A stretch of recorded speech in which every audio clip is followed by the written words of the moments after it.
few things to say first, and then we'll start.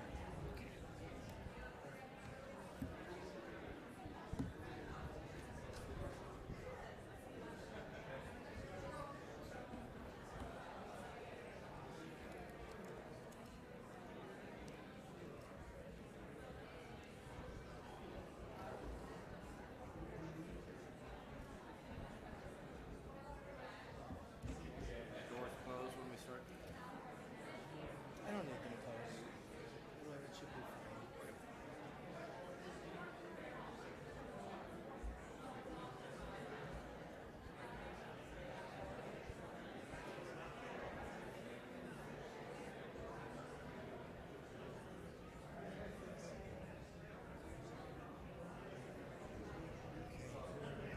I'm going to see if they want to start.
You know, in Jewish tradition, we don't thank people for coming at a time like this. It is what we do. We're supposed to show up for people as best as we can. And I think your presence here brings a lot of strength and comfort to our friends and Don's family, to be sure. So I know that they're grateful. Before we begin, share just a couple of things. There is going to be a minyan, an opportunity for people to gather, share condolences, share some memories, to be sure, and also to have a short minyan. A minyan is a prayer service. At the end of a Jewish prayer service, we say Kaddish, and the idea of gathering is because we don't want to say Kaddish alone. We want people to envelop us and support us, and so we show up. So for folks that are able to and who choose to, there will be a minyan at the Pearl tonight at 7. There will be another one tomorrow, also at 7, but here at the synagogue. The family is also designated for folks who want to make an act of tzedakah. Tzedakah is an act of righteousness where people make contributions to different organizations. Tzedek is about justice and righteousness. And instead of sharing flowers in Jewish tradition, because the flowers can fade, an act of tzedakah is an act of building. And so the family has designated the synagogue, of course, as I'm sure you will hear, a place that is near and dear to Don and Barbara and their whole family. And the last thing I'll share is, for those that plan to join us in the procession that goes to the cemetery, we will dismiss people in kind of stages, and we'll be going out the back, and you'll be able to see the cars after the family's cars.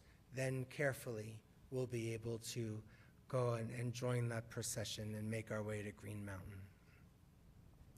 So now we begin with a breath. And death has taken our beloved Don. Our friends grieve, and in their silence there is lamentation. Lost in moments of sorrow, may they find the presence of loving friends. Hear them, God, and please be with them. For Don's love that united us in life and which death cannot ever sever. For his companionship that we shared along life's path and which continues through the tenderness of memory. For the gifts of his heart and mind that brought us joy and happiness and is now a precious remembrance. For these and more, we give our thanks to the Holy One. But it is a time of grieving, a challenging time, and so we listen to the voices of our sacred scriptures. They bring us a message of God's nearness. It tells us of our connection with the Holy One. And light is in darkness, and joy as in sorrow, and life as in death. Sa'inai el hahari may ayin yavo ezri. I lift my eyes to the mountains. What is the source of my help? My help comes from Adonai, creator of heaven and earth. Sa'inai el haharim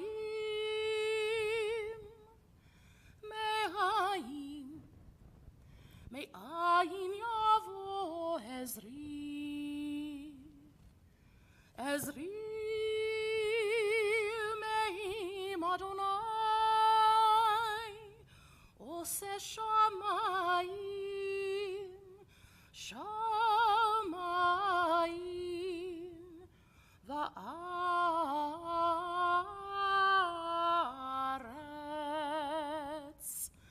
alitin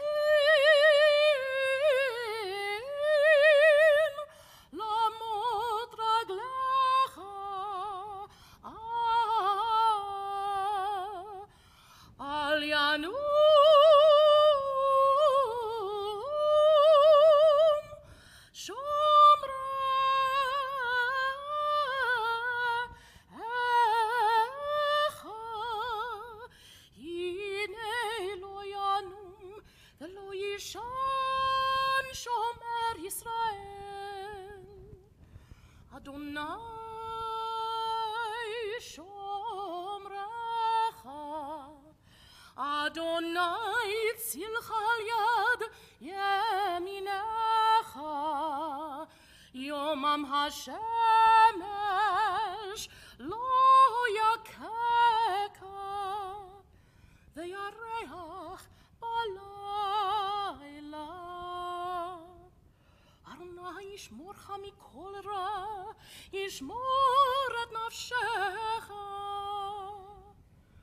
Adonai Yishmor tzeitcha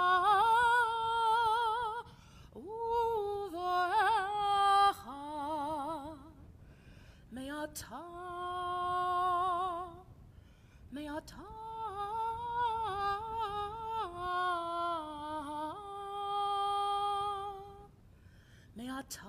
ve'ad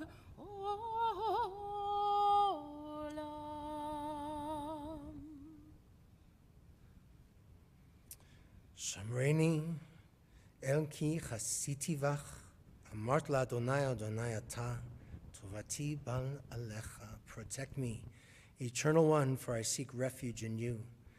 I say to God, you are Adonai, there is none beyond you. Adonai is my allotted share and portion. I bless the Holy One who has guided me. My conscience admonishes me at night. I am ever mindful of the divine presence who is at my right hand and so I shall never be shaken. So my heart rejoices, my whole being exults, and my body rests secure. Adonai ma'adam v'tadeehu ben enosh v'tachshvehu. God, what are we that you have regard for us? What are we that you are mindful of us? We are like a breath. Our days are as a passing shadow. We come and go like grass, which in the morning shoots up renewed, and in the evening fades and withers. You cause us to revert to the earth, saying, "Return, O mortal creatures. If only we were wise, that we understood to where we are going. For when we die, we carry nothing away. Our glory does not accompany us. But mark the wholehearted, and behold the upright. They shall have peace, O God. You redeem the soul of your servants, and none who trust in you shall be afraid."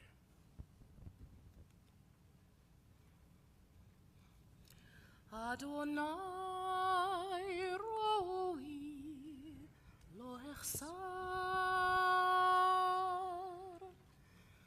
ino dashe yarbitzeni al mei manuchot yenaleni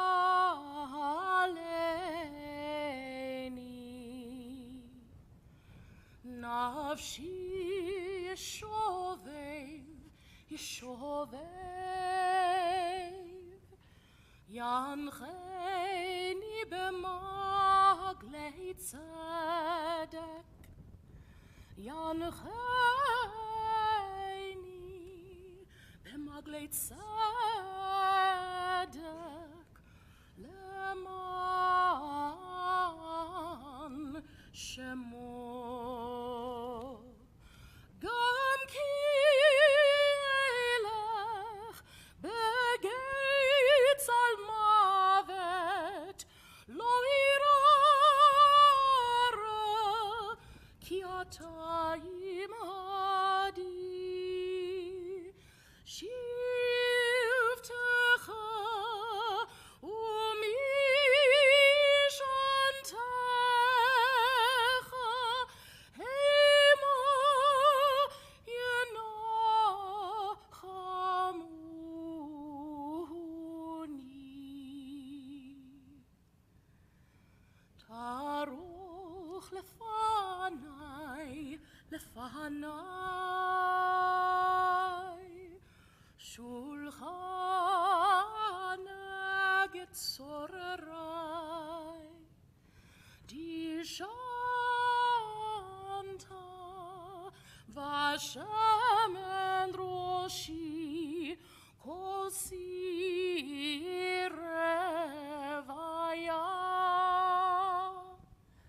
ach tov chesed yerdefuni kol yemei chayai veshavti beveit Adonai leorech yamim.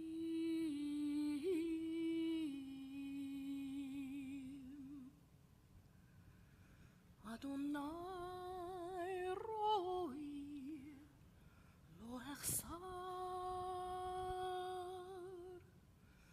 Adonai roi lo echsar.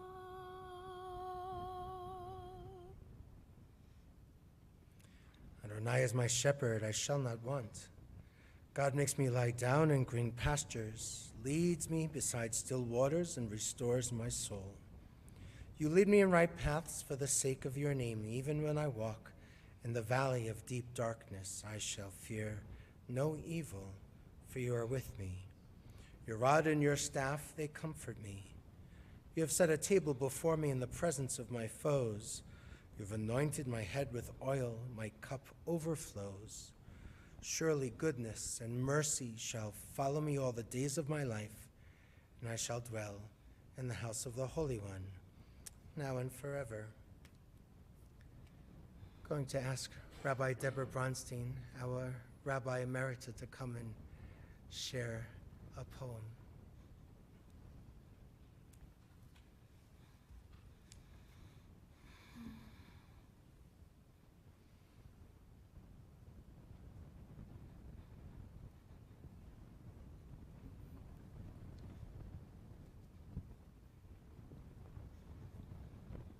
This poem was written by the great Israeli poet Yehuda Amichai. Our angels spent much of their time sleeping.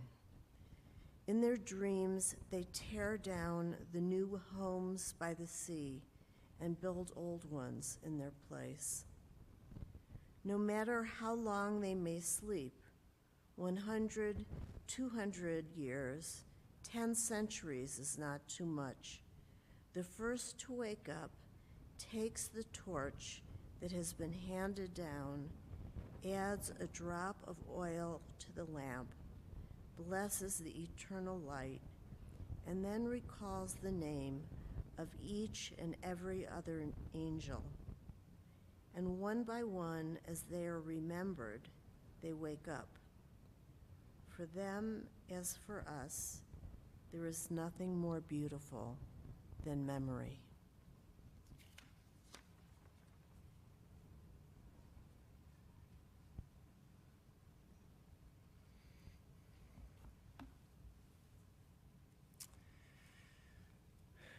Don spent a lot of time studying text with us. And so, to share another text, Rabbi Tarfon taught, "The day is short, the task is great, the workers are sluggish, the reward is bountiful, and the master is insistent." This was a favorite teaching of his. You are not obliged to finish the task, but neither are you free to abandon it. If you have studied much, study much Torah, you will earn great reward, for our master is sure to repay you for our efforts. But know that the reward of the righteous is reserved for some future time. He spent a lot of time working in this congregation, to be sure, setting it up for so many to benefit. And while the task is far from complete, there are many partners that do join and share in it. So let us now praise distinguished leaders, those who came before us. They are a great glory to Adonai, who created them. Their lives proclaim God's majesty. They were honored in their generation, and they were a source of pride in their times. Some of them have left a name so that all declare their praise, and there are some who go unremembered, who have perished as if they had not existed, as though they had never been born. But not so our loyal leaders, whose good deeds have not been forgotten. Their good fortune is transmitted to their descendants, their heritage to future generations. Their posterity shall endure forever, and their glory will not be lost. Their bodies will lie buried in peace, and their names will live forever. People will recall and recount their wisdom, and the congregation will sing their praise. A message from the wisdom of Ben Sira.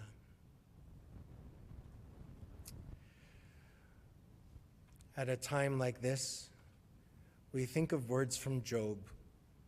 Job called out, Adonai Natan, Adonai Lakach, Yehi Shem, Adonai Mevorach. God has given, and God has taken away. Blessed be the name of the Holy One. We Jews are an ancient people. We are well acquainted with grief and with the valley of shadows. Death and sorrow are not strangers to us, yet the centuries have taught us that a good name endures beyond the grave, and that there is strength in faith. With Job, we say, Adonai Natan, God, you have given. You gave us a loved one who will not be forgotten. for all that was good and enduring in his life, we offer our gratitude. Job said, Adonai lakach, God, you have taken. For me, I don't believe that. I don't believe that God takes, but I do believe that God receives and embraces and holds. Yehi Shem Adonai mevarach. Our prayer is that God's love be a source of comfort for all of our friends, for this family, as everybody journeys forward. Blessed be the name of the Holy One, now and forever.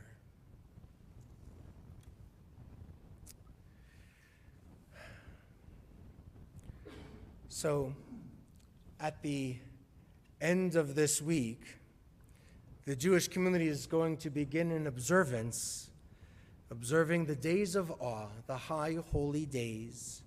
For 10 days from Rosh Hashanah to Yom Kippur, we turn our attentions inward and outward and upward, and consider our actions of the past 12 months and how we want to do better in the year ahead. That's what these days are about. But as we reflect upon what we have done well and where we have missed the mark, we recite a prayer in our liturgy. It's called Zochrenu. Zochrenu, remember us unto life, O God, who delights in life, and inscribe us in the book of life. Too often, people have interpreted these days with fear and with dread, as if our lives were hanging in the balance, but I don't think that's what these days are really all about. From Rosh Hashanah to Yom Kippur, Jewish tradition asks us to remember what is precious about life and living.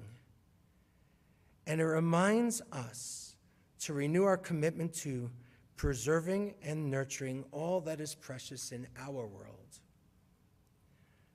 I know Don's death brings sadness into a community and a family and to many who knew him, but to come here this afternoon and to say goodbye, while it's difficult to do, it's also our opportunity to remember. His 85 years earned him more than a sad goodbye.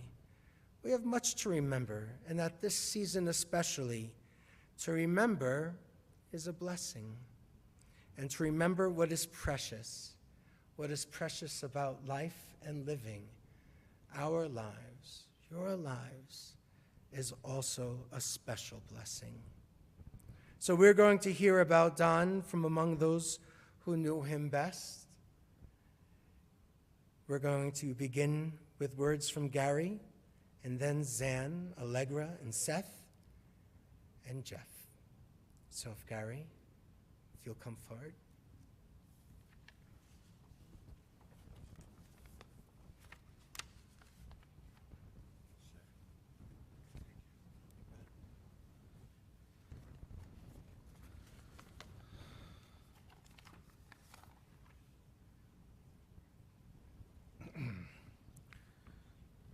Thank you, Rabbi Green. On behalf of all of our family, my brothers, Scott will stand with me and you'll hear from Jeff later, my nieces, my nephews, my father's cousin, our in-laws and significant others. It's so great to see so many of you here today to honor the life of Don Margolis, who was a complex and challenging man. Actually, my notes say to pause for gaps of surprise. He was complicated but simple and consistent with his values and how he interacted with his family, his friends, and his community. He lived as he died, intellectually curious, philosophical, valiant, and tough. And he died as he lived, being difficult, stubborn, and procrastinating. To that end, he surprised everyone, including his hospice doctors, by outliving his timeline by 3 months. He was Rocky, after all.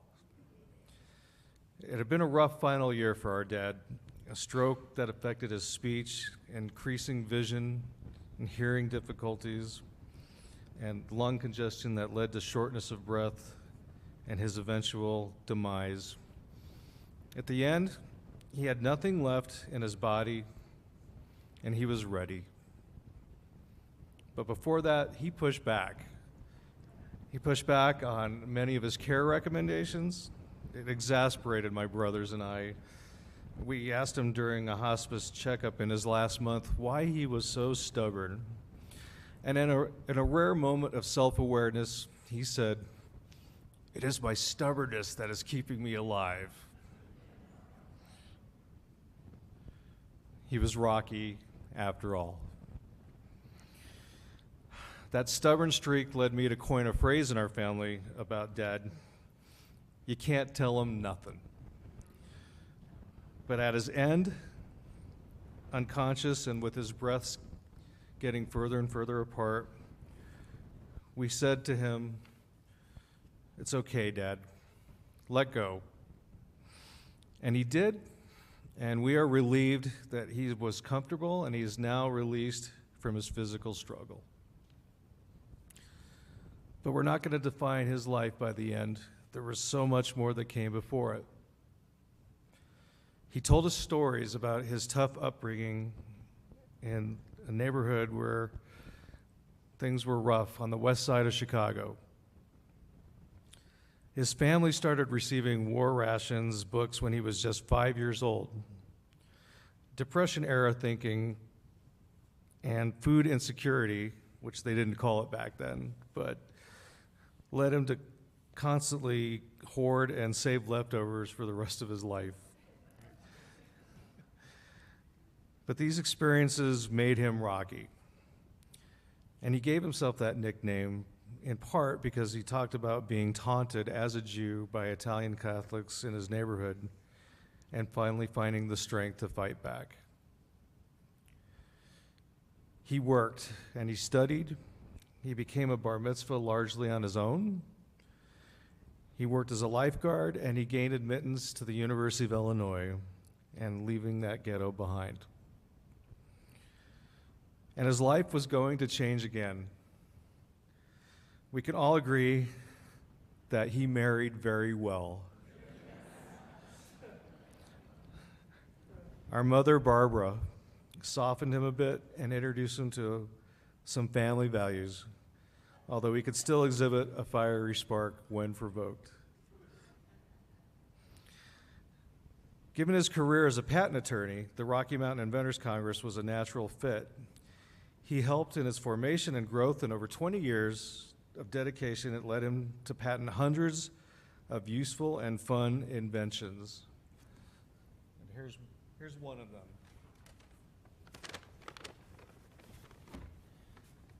This is a shark hat.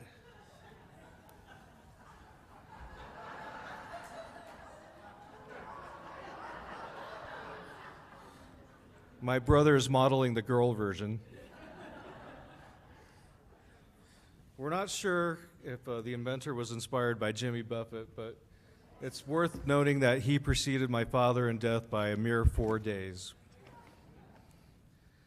Beyond his work, he dove deep into the fabric of Boulder's nonprofits and solidified himself in the community.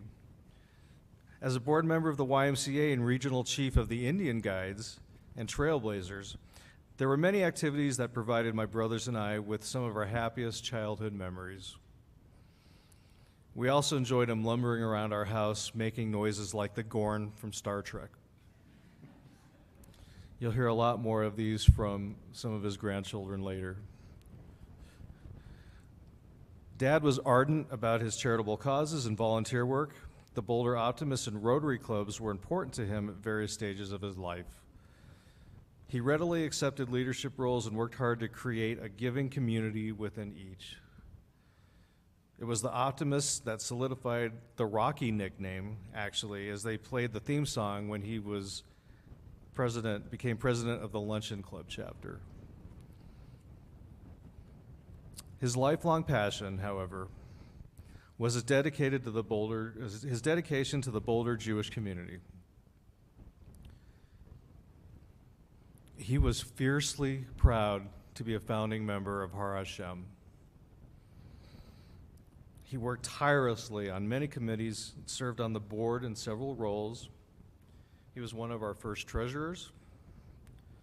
Some of you know that Barbara and Don were part of a small group of families that allowed their homes to be used as collateral to purchase this land and build the first section of the synagogue that is now the social hall behind you. He and other founders laid bricks with messages in them in that original building in the south wall. And as the congregation grew, the cornerstone of this shul, right over here. He also helped drive the purchase of the South Campus so that we could expand and grow. Working with 6 rabbis, the growth of Har HaShem from 47 to 535 families is due to almost 60 years of dedication and vision from Barbara, Don, and many others. Some of you are in this room with us today. Over the last 10 years, Dad was a pillar of the Torah study group, as Rabbi Green had mentioned. He was a novice at first, but he became a master student. He came into each class fully informed and what that week's portion was, and he inspired many others. Even with his health challenges, he rarely skipped a week, and he eventually joined by Zoom. The Saturday before last, he was starting to slip away, and he was unable to join, which let many of his companions know that the end was near for him. I've received many comments, that is, thoughtful questions and remarks during Torah study will be sorely missed. Also about 10 years ago, Dad moved into the Carillon retirement community, now known as the Pearl. He was a very popular resident. Some called him the governor. He developed relationships with 2 other residents there,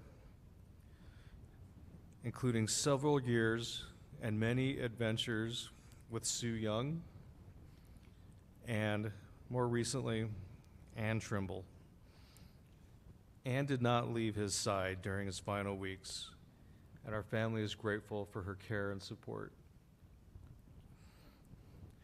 People have asked me if my father and I were close.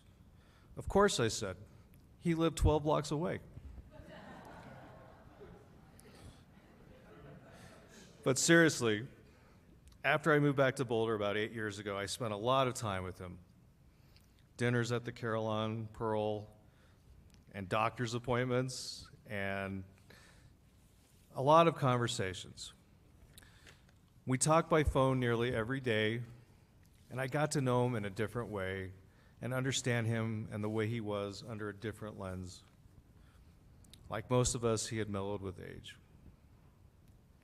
As you know, Rocky was committed to his family. He was proud of his children, grandchildren, step-grandchildren, and was able to meet his great-granddaughters.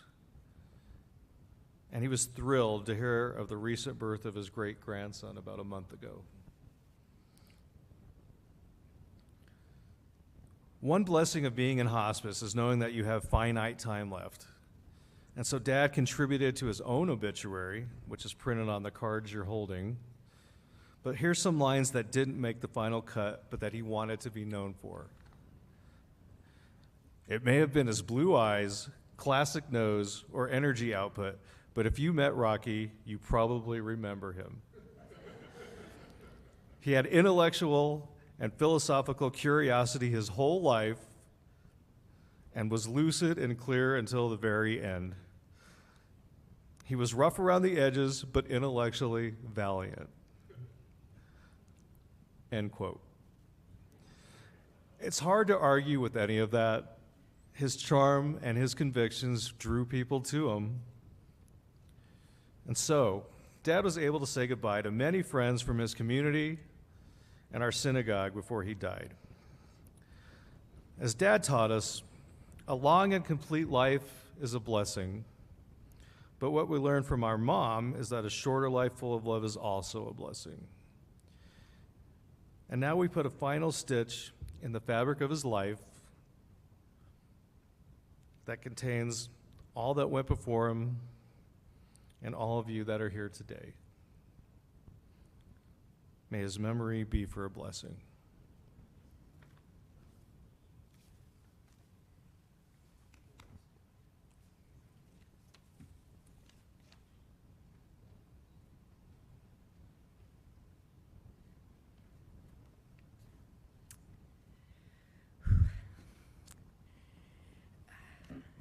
My Grandpa Rocky, also known as G-Rock, was the smartest man I knew and a force on this earth that will be missed. He loved deeply with a big heart, and as his middle granddaughter, who he called Allegra Boo, we had a loving relationship. About 4 weeks ago, I gave birth to my first child, my son Weston, and I've been thinking about the life lessons I want to pass on from his great-grandfather. So here are the 4 things that G-Rock taught me that I'm going to continue to pass along. First, he taught me to be proud to be intellectual and book smart. He would say, your brain is your biggest asset. G-Rock can best be described as Jeopardy smarts, and he got me hooked on Who Wants to Be as a Millionaire as a kid. Even as he aged, his mind did not. Even just this past year, we were playing Trivial Pursuit and didn't know the answer to a few questions. Turns out, if you phone your grandfather, he still knows the answers to all of them, like how element 17 on the periodic table is chlorine. Second, he taught me that it's okay to give feedback if it's coming from a place of love. There's no denying that G-Rock had a tough edge about him. But with me, he channeled this into making me better.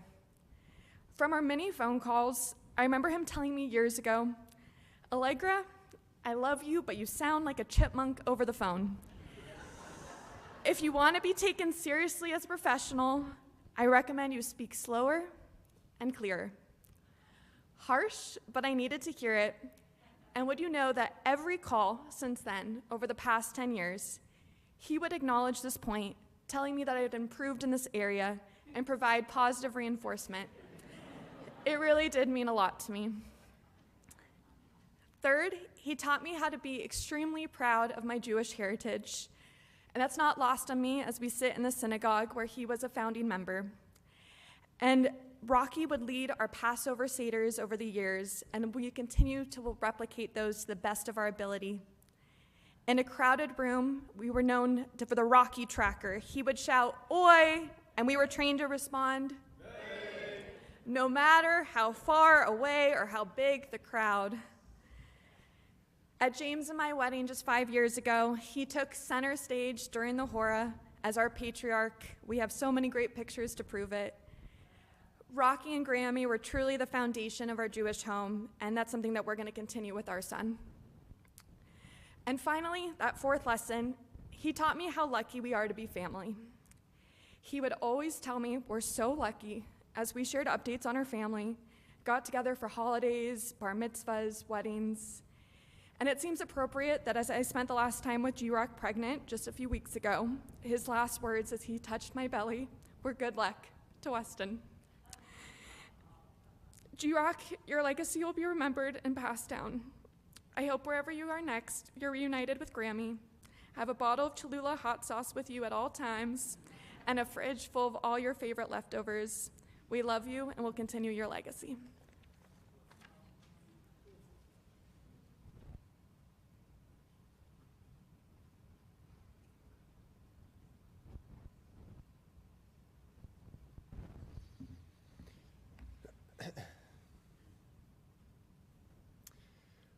When I was 6 or 7 years old, my Grandpa Rocky warned me of the perils of the Margolis family curse. This curse was inherited by Rocky and passed down. The cursed, Rocky would say, doom Margolis men to a life of fending off women who could not resist Margolis' charm or wit.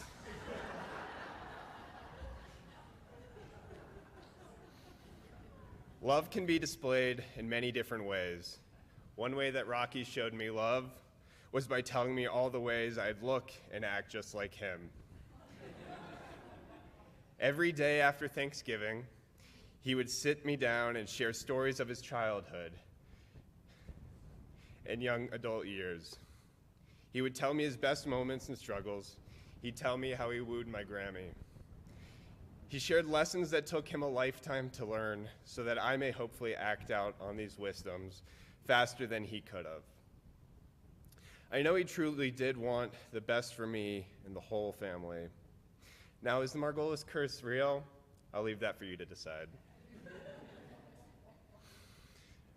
I'll remember how much of Rocky is in me when I pull a random fact out of thin air.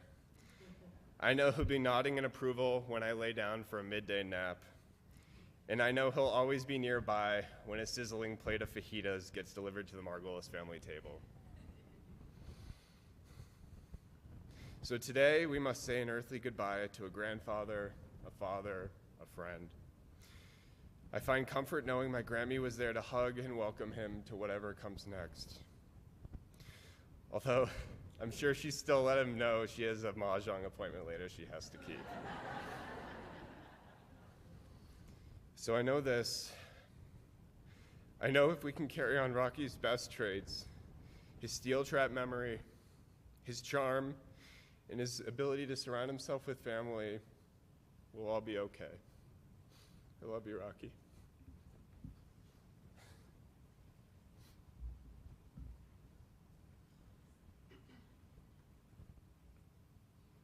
All right. I'm Zan. I'm Rocky's first granddaughter. Sorry, we changed the order on you a little bit. But, you know, got to spend, I guess, the most time with him in some ways. On Tuesday night when he died, I was jotting down some memories as they were coming to me. And there are just so many small moments in which Rocky left his imprint. And I thought you all might recognize and remember some signature Rocky moments here. And if not, you'll learn. But as a toddler, he taught me to spell eat, E-A-T, ate, A-T-E. He taught me he was gorgeous. And he told me that I was too. He would say, Zanny, you're gorgeous. He taught me about the Margolis temper and retaliation, and I was said to be very much like him in this way. He called me Mowgli when I ran through the house at 4708 McKinley in my underwear. He showed me how when you sat in a hot tub, even though your skin was hot, you could use your mind to feel ice cold, granting me these early lessons in the power of the mind over the body. And later on, he'd give me a copy of The Jew and the Lotus when I was studying yoga and meditation. He read me Winnie the Witch and The Wizard of Oz. He taught me how to eat pistachios from the jar in his study, although I had to unlearn later that a study is not where you nap. He taught me to look at the moon whenever we talked on the phone. He would stand in Colorado while I stood on the ground in California. And we would both look at the same moon in the sky. And he taught us that we were always connected. He taught us the family call and response in case we were ever lost in a crowd.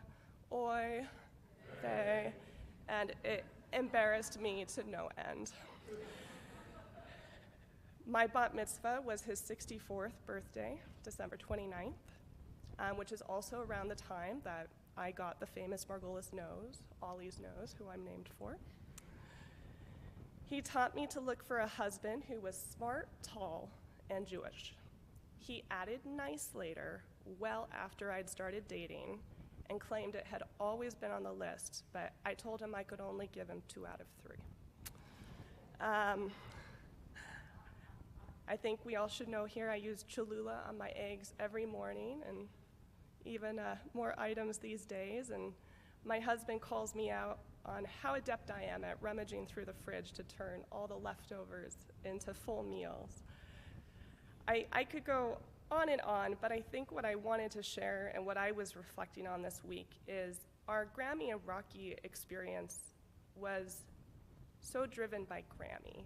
We all know that she did so much to build this family, but Rocky was there too. He was there teaching us, showing us, loving us the whole way. And on Tuesday, I was working, and I felt a wave of sadness come over me at the time that was very hard to explain, and I later learned, I had no idea at the time, that this must have been around his time of death. And I have no doubt in that moment it was him stopping by to say he loved me before he went, because he never missed an opportunity to say, I love you. He always said it to us. Thank you.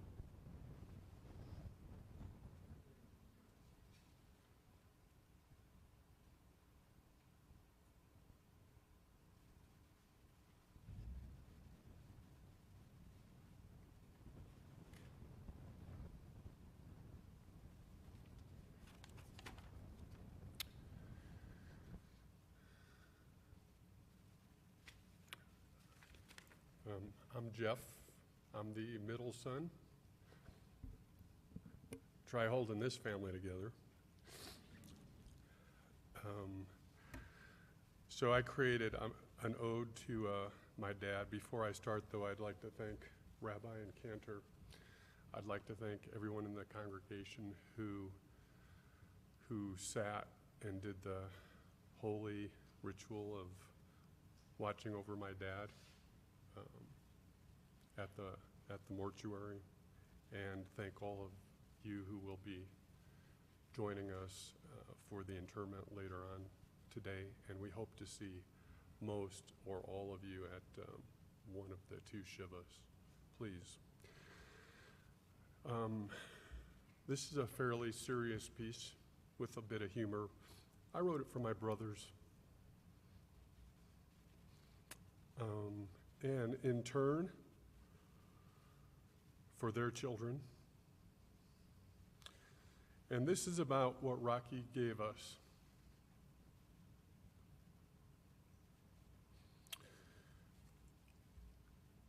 It'll come in groups of 4 here. He gave us Colorado, fighting spirits, corporal punishment, and perseverance. He gave us big appetites, broad shoulders, psychological aggression, tireless minds. He gave us love of Torah, a brick in the wall, the need for recognition, and leadership. He gave us Arapahoe Glacier, spring water, cheap ponchos in our first adventures. He gave us holy ski mittens,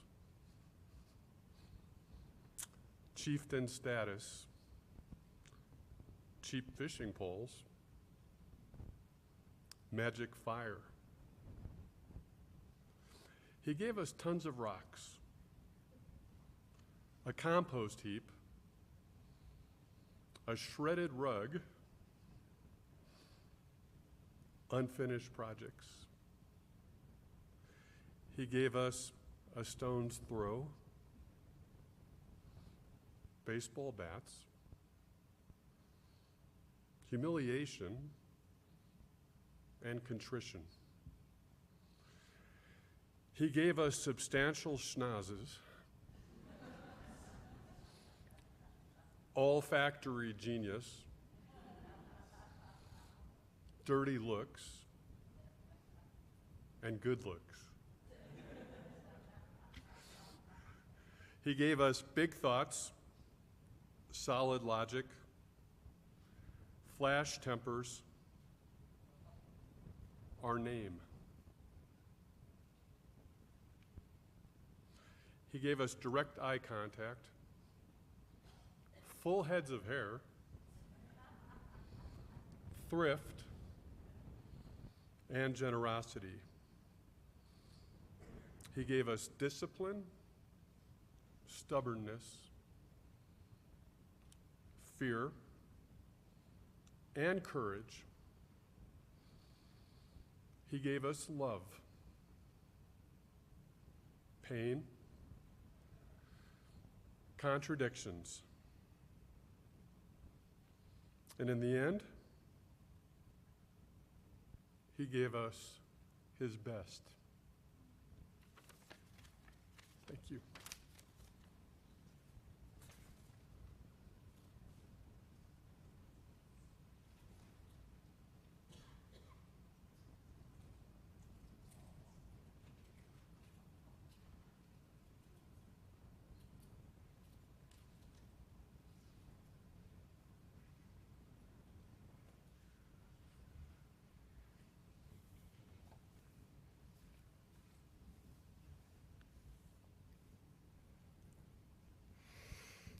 As you can hear from our friends,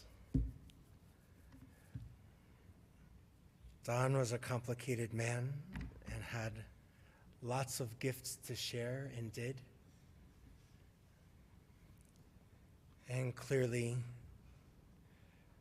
tried to be the best that he could be. Among the first times I met Don was when I first arrived, and there was a gathering of donors in the synagogue to say thank you and meet this new rabbi. And we were at some friend's house, and people were wondering what I needed to know as this new person in town. And he spoke up immediately, and he wanted me to know that he would be my shomer. A shomer is a guardian, or a keeper, like my bodyguard, my Jewish protector. It was actually a really poignant moment for me. I'm new in the community. I learned about him and Barbara taking out this personal loan against their house and funding this facility. It was just amazing, such an act of chesed, an act of kindness and generosity and loyalty. And it was even an act of hope and an act of faith. Thousands of souls have come through this building, this congregation, because of his and Barbara's generosity, not just in dollars, but of spirits, and a hope for a vibrant and meaningful and dynamic Jewish community in Boulder. At Barbara's funeral, I shared these words. I said, there are crucial generations in the history of humanity who by their daring and courage have determined the course of history. If the generation of the Exodus had not ventured into the desert, we might still be wearing the shackles of slavery. If the Chalutzim, those early pioneers, had not begun to go up and build in Palestine some 100+ years ago, there would have been no state of Israel today. And if people like Don and Barb had not devoted themselves to building and developing a synagogue in our institutions, we would not have the special, inclusive, vibrant Jewish community of belonging that we have today. They were part of a pioneering generation. Jews moving to Colorado, Boulder, and they built something grand. And now there's the Margolis Family Campus. I do think Don wanted to be remembered for a blessing. And I think the deepest way we can remember him is through the goodness and deep presence and sincerity of his family. You are his legacy, and today a Kaddish for him. These are good, kind, generous, thoughtful, smart people, and they will carry on his hopes for a better future. Not only are they good people, but they honored their father and their grandfather, and they cared for him, and they showed up for him, and they show up, as always, for each other. This Rosh Hashanah, the word Zochrenu, remember us unto life, O God of life, will speak to us not as a plea for blessings desired, but as a testimony and a statement of gratitude for the blessings received. Don Margolis lived a good life. We who remember him now express our gratitude for the gifts that were his and that are now ours. May his memory be an enduring blessing. We ask you to rise as you are able, as we share a prayer that will conclude this part of our service before we move to the cemetery.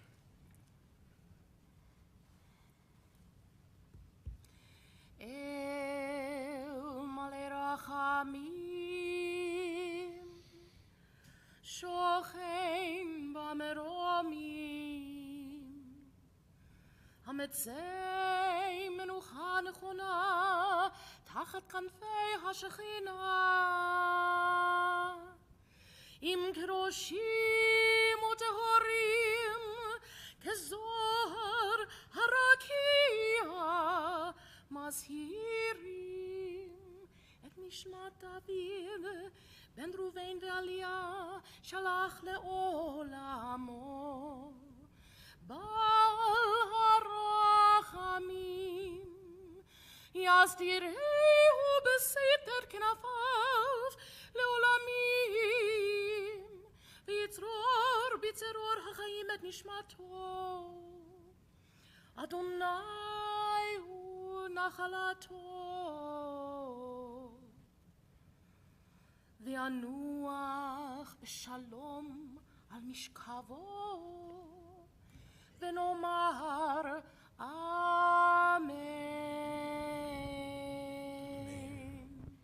God, who is full of compassion, the eternal spirit of the universe, grant perfect rest in your sheltering presence to David ben Reuven ve'Aliyah. He has entered eternity. God of mercy, let him find refuge in the shadow of your wings. Let his soul be bound up in the bond of everlasting life. God is his inheritance. May he rest in peace. Let's all say, Amen. Amen. We ask you to remain standing as you are able. We're going to have our pallbearers come forward and join our friends from our mortuary here and who's caring for Don. Family, we invite you to follow as you are able. And for our folks, once Don is escorted outside of our sanctuary, we'll ask you to go back out through the front, and you can return to your cars and begin to line up and follow the procession for those that will be following. We'll hang on to these cards. Kaddish is on it, and it will be saying Kaddish at the cemetery.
can move out of the sanctuary if you choose. You can go out through the front, and wish you well, folks.